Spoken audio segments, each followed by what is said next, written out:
পৌঁছে গেছি স্টেশনে। কিছুক্ষণ দাঁড়ানোর পর ট্রেনটাও দিয়ে দিল, আমরা উঠে পড়লাম। আর যা নাক ডাকা শুরু করেছিল আমার চারপাশে, সারা রাত তো ঘুমই হয়নি।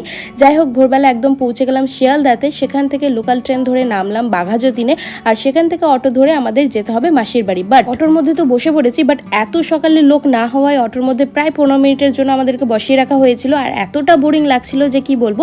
যাই হোক, ফাইনালি মাসির বাড়ি এসে পৌঁছালাম। আর মাসি যে নতুন ঘর করেছে সেগুলোই আমাদেরকে ঘুরিয়ে দেখাচ্ছিল সেই সকালবেলাতে। চা বিস্কুট খেয়ে সেগুলোই ঘুরে ঘুরে দেখছিলাম যে কেমন হয়েছে। দেন ছাদে গেলাম, আর ছাদের দৃশ্যটা এত সুন্দর ছিল যে বলার ভাষাই নেই।